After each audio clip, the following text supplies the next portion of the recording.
So, lads, this is not a great look for the Indiana Fever organization.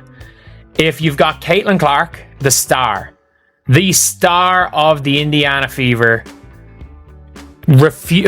she's going and seeing whatever about not seeing the Indiana Fever's doctors. Like, it is what it is with that. It is what it is. Like, I think a lot of players and teams get second opinions. But if you haven't seen here, Stephanie White says there's no update on Caitlin Clark or potential timeline. She met with another doctor, but White says she hasn't spoken with the superstar who brought basketball back to life in Indiana just delivered the loudest message in WNBA history, without saying a single word. Caitlin Clark, the face of women's basketball and the player who fills arenas like a Taylor Swift concert, pretty much kind of leaked out the bag to the team that she was kind of going to get a second opinion. To me, an athlete like Caitlin Clark on her level, she should have been getting these second opinions. She should have been hearing from all these other doctors, man. But Stephanie White spoke to the media yesterday. She really didn't give a whole lot, but she did say that Caitlin Clark was in New York meeting with other doctors. Now, with all of that being said, what does the timetable look like to me for Caitlin Clark coming back? I keep telling y'all, around the 17th to the 30th of August. And honestly, it's about time someone called out this organization for treating their generational talent like a role player in someone else's story. Here's what's really happening behind the scenes at Gainbridge Fieldhouse. She has met with a different doctor. And she won't even give an update to the team. Not, oh yeah, she's met with a different doctor and we're waiting on an update. She's waiting, or not even, well, that's basically it. They're waiting on, she's gone to a different doctor and they've heard nothing. If you're enjoying this, hit subscribe. Because when Caitlin Clark limped off the court on July 15th against the Connecticut Sun, clutching her right groin in visible pain, it wasn't just another injury. Caitlin Clark. Following a July 15th injury to her right groin, Indiana Fever guard Caitlin Clark underwent further medical evaluations earlier this week. The team can confirm that no additional injuries or damage were discovered through the evaluations. Clark will continue working with the Fever medical team on her recovery and rehabilitation, with the priority on her long-term health and well-being. There is no timetable available for Clark's return, and no additional details will be provided at this time. Any further updates will be shared as they become available. Clark has now suffered 4 separate muscle injuries this season, a left groin strain, a left quadriceps injury, and now a right groin strain. For someone who never missed a single game due to injury at Iowa or during her rookie Net noticed something specific that Holly Rowe had to say on the broadcast. Holly Rowe said that before the last return after a quad injury, she had no practice time, which, if that's actually true, like if she wasn't practicing, if she wasn't going full speed, then why was she returning to the court? And that's actually something that I pointed out. I believe it was Scott Agnes reported that Caitlin had gone full speed in practice, but there was only one practice that she had gone full speed, and then she returned to. The real breaking point? Clark was rushed back from her prior groin injury, only to re-aggravate it within a few games. Sources close to the situation say Clark told team officials, "I'm getting my own doctors."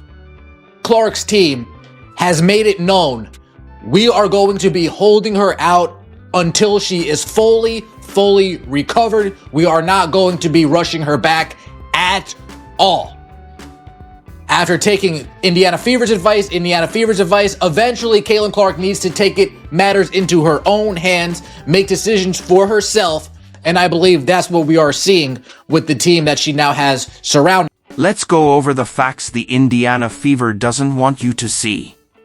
On May 3rd, Clark missed the exhibition opener due to left leg soreness. On May 26th, she sat out her first ever WNBA game with a left quad strain. She then missed 5 games in June with a left groin injury. On July 15th, she suffered a right groin injury. And on July 24th, the team announced there's no timetable for her return and no details. That's 11 regular season games missed, plus the Commissioner's Cup final. Nearly half the season lost to preventable soft tissue injuries. We're speculating that Caitlin Clark injury could be much worse than expected. You know, these type of injuries and the way she's been getting these injuries is not normal to have these strains back to back to back like this. And I said this before, Caitlin Clark mobility is off, bro. I believe she might have came back too fast from the first. We all know the first one went down around the 25th of May. Then she came back and got re-injured around the 4th of July to the 5th, somewhere up in there of July. And then that brings us until. But here's where it gets alarming. Clark sought second opinions in New York without informing the Fever's medical staff. Coach Stephanie White admitted she hadn't spoken with trainers about Clark's external evaluations. When your franchise player is making medical decisions without consulting your staff, that's not just about pain, that's about broken trust. And while fans thought White was an upgrade over Christie Sides, what they've gotten is a coach trying to fix what wasn't broken. Good news about today is Caitlin Clark is no longer dealing with Stephanie White and these coaches and this Indiana Fever medical staff, trainers, doctors, none of that. She's seeing her own medical doctors, her own team. That's the only good news of today. She has abandoned the Indiana Fever medical staff, and I'm happy about it. I'm happy about it. She's pulling a Kawhi Leonard, what he did with the San Antonio Spurs, letting it be known, hey, look, I'll get back to y'all when I'm ready. I'm going with my own medical staff. Y'all can beat it, kick rocks, and I stand with you, Caitlin Clark. Here's the truth no one wants to admit. Christie Sides understood how to use Caitlin Clark. Say what you want about her other coaching flaws, but she built around her star. She gave Clark the ball, let her control the tempo, and the results were undeniable, record-breaking rookie numbers, a playoff run, and sold-out arenas. Now, Stephanie White wants Clark playing off the ball and splitting duties. That's like taking the ball out of Magic Johnson's hands. Or asking Steph Curry to play center. You don't shrink greatness, you unleash it. The problem of this team is Stephanie White. It's Stephanie White. It's not Caitlin Clark. A great player don't all suddenly sucks. That doesn't happen. It's strategic. And everybody saying that they played better without Caitlin Clark. No. Actually, even this loss, Caitlin Clark gives them a better chance. They're under 500 without Caitlin Clark. And then came the most damning visual yet. After a loss to the New York Liberty on July 22nd, photos surfaced of Clark and her agent having what appeared to be a private tunnel meeting with Liberty coach Sandy Brondello, Brianna Stewart, and Sabrina Ionescu. This wasn't post-game small talk, it was business. While the Fever fumble her health, the Liberty are making their pitch.